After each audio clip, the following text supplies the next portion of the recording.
Hey guys, today I'm going to show you how I made this cute little outfit from a $5 fabric. This fabric from Joann Fabrics, and I just wanted to challenge myself to see what I could make for only $5. So for the bandeau, whatever you want to call it, the first measurement I take is around my chest. I kind of squeeze it since the fabric is stretchy, and then I make like a fake bow and see how long that measurement is, and then you just add those two together, and then you want to see how wide you want to make yours, and add about an inch for seam allowance. Using a yard of this pretty pink glittery fabric, and it only has a two-way stretch, by the way, so if your fabric is the same, you want to make sure that you cut it with the stretch horizontally on your body so that it will stretch and fit to your body. So I cut my strip about 60 inches by 5.5 inches. For the skirt part, I'm just using a pattern that I made previously from tracing the skirt that I already had. And when you're cutting the skirt out, make sure that you cut the stretch horizontally so that it will stretch to go over your hips, because I messed it up at first, so I did end up making my skirt a little shorter but ended up working out in the end. But yeah, make sure you put it with the where the stretch is. I cut out 2 pieces for the skirt. Next, I'm going to cut out the string for the ruching, so I'm going to measure how long my skirt is top to bottom. I'm going to double that, and I usually add a couple inches just in case. But I'm cutting the string out about 1.25 inches wide. And I don't know if I'm saying that word right, ruching or whatever, so don't come for me. But I'm talking about the little scrunched up part of the skirt. For the top, in order to tie the front part easier, I need to take in it, and this part looks so funny to me because it literally looks like I'm piercing my nipples, but I'm not. Please be careful if you do this. But I'm pretty much just marking where I want to cut and trim in the fabric. That way when I tie it, it's not so bulky. So I'm folding the bandeau part in half. That way I can make sure I'm cutting it evenly. And as you can see here, I'm just like curving it inward, and that way when I go to tie it, the front part is not like a big bulk of fabric, and it'll tie easier and look cuter. And so I'm just doing the same on the other side. I just folded it in half again. That way I can make sure both sides are even. So now that everything is cut and trimmed and all that good stuff, we can finally start sewing. So I'm just pinning the sides of the skirt together. And then I'm going to sew these down with a hem stitch. So on my brother machine, that's number 7, and that's the settings I use. Anytime that I sew the waist on a skirt or like a bikini or anything like that, I always like to add elastic. So I'm using 1/4 inch elastic, and I'm just going around and attaching it to the edge with a hem stitch, and I'll pull it like so there's a little bit of tension, but you don't want to pull it too much because it's scrunching it. So yeah, I'm just like slightly pulling it.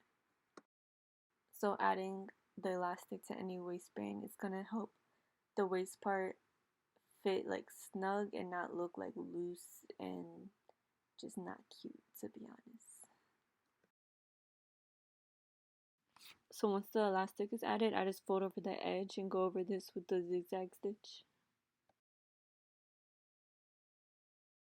So for the top, I'm just gonna go around and hem all the edges.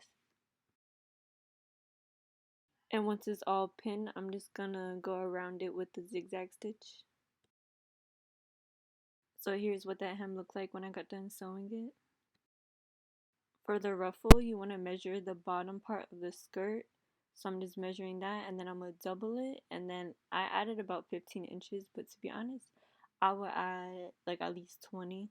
You can make it more ruffled. And here I'm just measuring how wide I want that ruffle to be.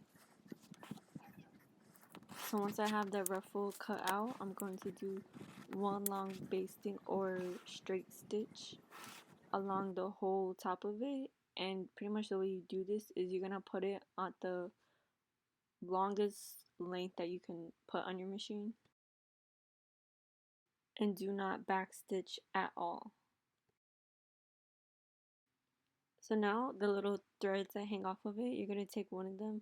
I don't remember if it's the front or the back thread, but pretty much when you pull it, the fabric is going to slide on the thread and you'll be able to make a nice little ruffle.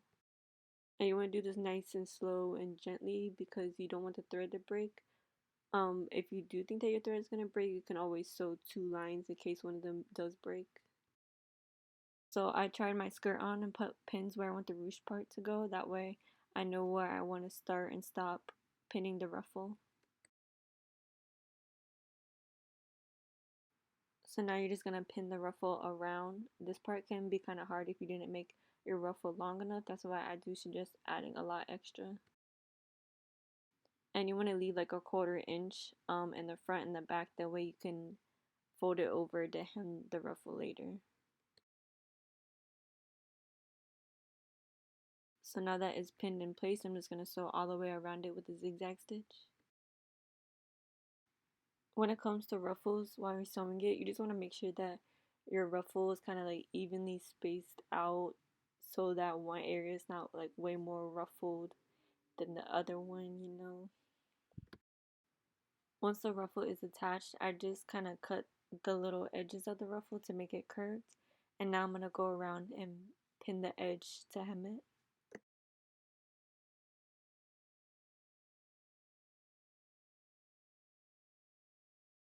And now I'm just going to go around and sew the hem. And it doesn't really matter what stitch you use for this. You can use a straight stitch or a zigzag.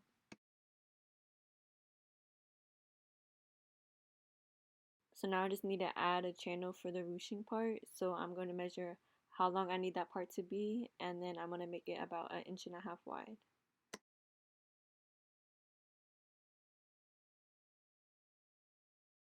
So I just hem one of the ends. So I'm just going to pin the strip into place, and I put the glitter side down, that way it's not itchy. So once that's pinned into place, I'm just going to go down the middle with a straight stitch and then down the edges with a straight stitch.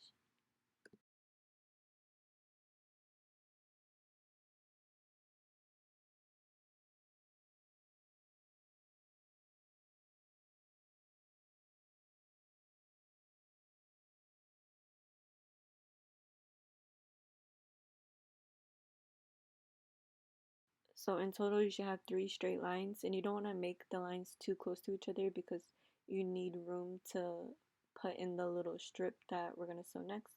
That way it will have the ruching effect.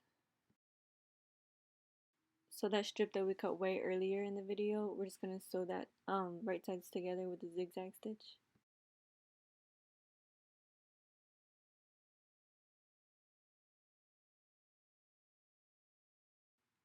And once that's done, I just turn out the strap. I use a loop turner and pretty much just feed it through and then pull it through. These can be a little hard to get started at first, but once you get it going, it's really easy and helpful.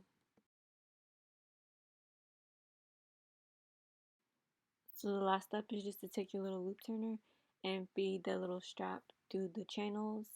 That way it is ruched. So here's the final result. I feel like it was a cute little, club birthday outfit. And as always, thanks for watching. You can follow all of my work on my Instagram and see where to buy my handmade stuff. Thanks for watching.